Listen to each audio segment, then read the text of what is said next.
मैं संबंध बनाने के लिए कहता था तो औरतें मुझे गाली देने लगती। मैं उन्हें छूता तो धक्का देकर गिरा देती थी। फिर मुझे गुस्सा आता था और मैं सोचने लगता था कि इसने मेरे साथ ऐसा क्यों किया।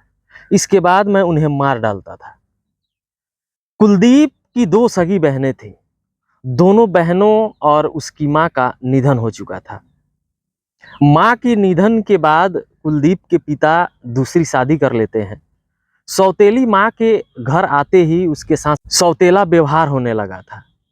अब सौतेली माँ के द्वारा कुलदीप की पिटाई भी होने लगी थी। शायद यही कारण था कि उसे अपने सौतेली माँ से भी नफरत हो चुकी थी। वर्ष 2014 में कुलदीप की शादी हो जाती है, पर यह रिश्ता ज्यादा दिनों तक नहीं चलता है और बीच में ही पत्नी भी साथ छोड़कर भाग जाती है। पत्नी के जाने के बाद अब कुलदीप और ज्यादा तनाव में रहने लगता है और नशा करने लगता है। वह इतना नशा करना शुरू किया कि वह नशा का आदी हो गया। उसका अब एक ही काम था, नशा करना और इधर उधर पागलों की तरह घूमना। वह किसी भी औरत को देखता था तो उसकी खून खौल उठती थी। उसे औरत जात से ही नफरत हो चुकी थी। कुलदीप को गांव के हर पगडंडी, हर सड़क की जानकारी होती है। वह हमेशा पैदल ही चला करता था और सबसे खास बात यह है कि उसने कभी फोन का इस्तेमाल नहीं किया। जब भी वह किसी महिला को मारने के लिए निकलता तो पहले ही यह निश्चित कर लेता था कि किसी ने उसे महिला के पीछे जाते हुए तो नहीं देखा। यदि पीछा करते समय रास्ते में कोई भी बच्चा, कोई पुरुष या कोई अन्य महिला मिल जाती थी, तब उस दिन मर्डर का प्लान कैंसिल कर देता था।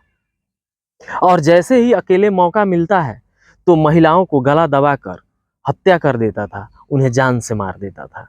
गला दबाने के लिए महिलाओं की साड़ी या दुपट्टे का इस्तेमाल किया करता था।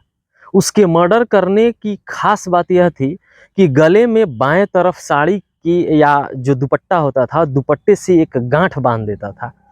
वह गांठ इसलिए बांधता था क्योंकि उसे लगता था कि महिला फिर से जिंदा हो जाएगी। नमस्कार दोस्तों, मैं पंकज गोस्वामी हाजिर हूँ एक नई घटना के साथ।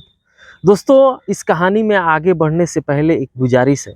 अगर आप मेरे चैनल पर पहली बार आए हैं तो कृपया मेरे चैनल को अवश्य सब्सक्राइब करें ताकि हमारा मनोबल यूं ही बढ़ता रहे।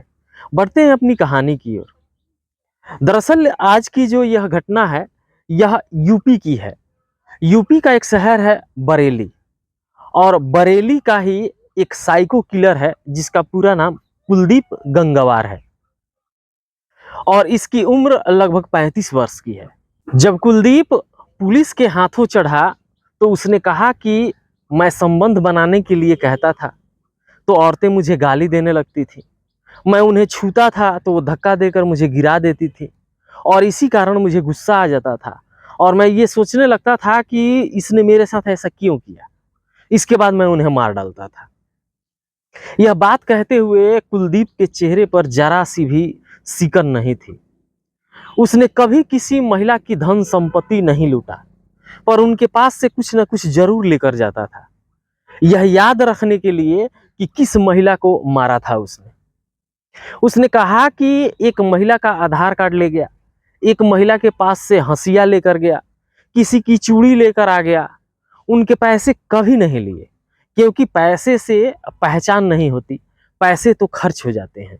उसने पुलिस को एक महिला अनीता देवी का वोटर कार्ड, लाल लिपस्टिक, बिंदी और ब्लाउज के टुकड़े दिए।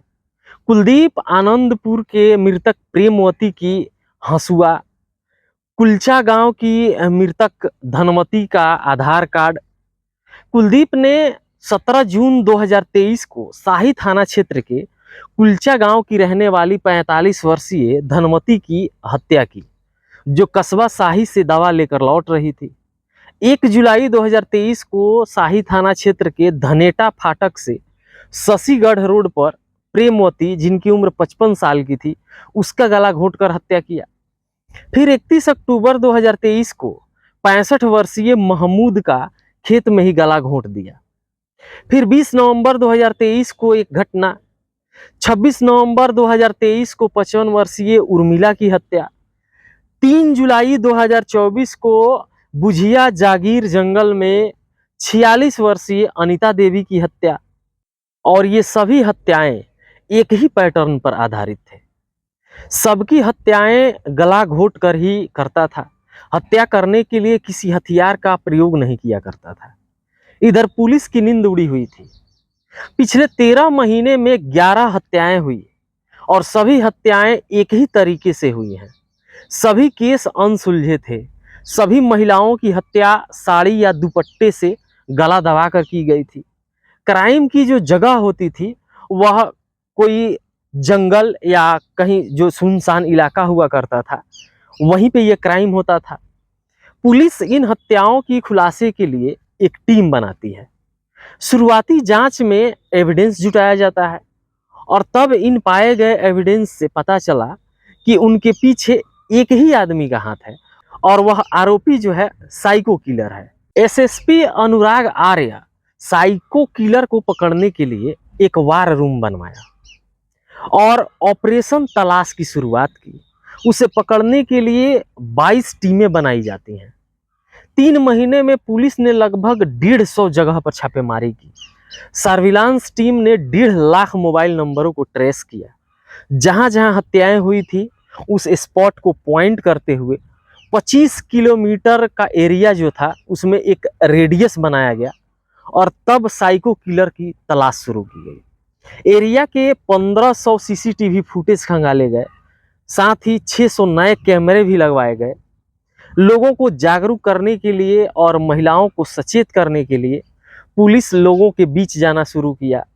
नुक्कड़ सभाएं कर सचेत रहने को कहा गया, लेकिन कातिल अभी भी पहुंच से दूर था। एक बार मुंबई पुलिस इस तरह के घटना को सॉल्व किया था, तो वहां के स्पेशलिस्ट से मदद ली गई। क्लिनिकल साइकोलॉजी के एक्सपर्ट से बात की गई। तब टीम को पता चला कि Shahi police station area psycho killer का सेंटर पॉइंट है। Police Shahi police station area में क्राइम स्पॉट के आसपास के करीब 30 गांव के लोगों की वोटर आईडी की जांच की। गांव वालों से पूछताछ शुरू हुई कि क्या कोई ऐसा शख्स है जिसकी लाइफ स्ट्रेस से भरी हो और वह अलग थलग रहता हो। शक के दायरे में सिर्फ पुरुष ही नहीं बल्कि महिलाएं भी थीं। इसलिए 22 टीमों में महिला पुलिसकर्मियों को भी रखा गया था। पुलिस फिर भी कातिल तक पहुंचने में विफल रही। तब एक मुखबिर से उसका स्केच तैयार करवाया गया और उसी के सूचना पर कुलदीप गंगवार को शाही थाना टीम के द्वारा पकड़ा जाता है। कुलदीप गंगवार नवाबगंज थाना क्षेत्र के बाकरगंज समूआ गांव का रहने वाला है। 9 अगस्त 2024 दिन शुक्रवार पुलिस ने साइको किलर की गिरफ्तारी किया और जब इसका खुलासा हुआ तब सोशल मीडिया से लेकर तमाम टीवी चैनलों तक में ये सुर्खियां बटोरती रही। जिसने भी यह घटना सुना वह दंग रह गया।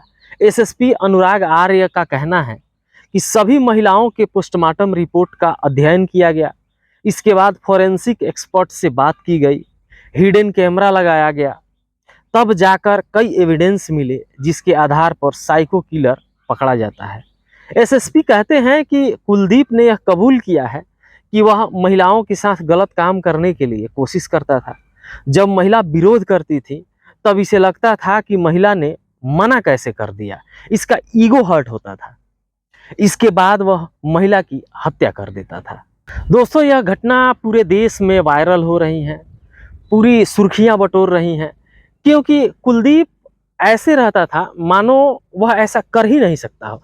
बिल्कुल पागलों की वेश में, पागलों की तरह अपने मन में व्यस्त रहता था, अपने कामों में व्यस्त रहता था।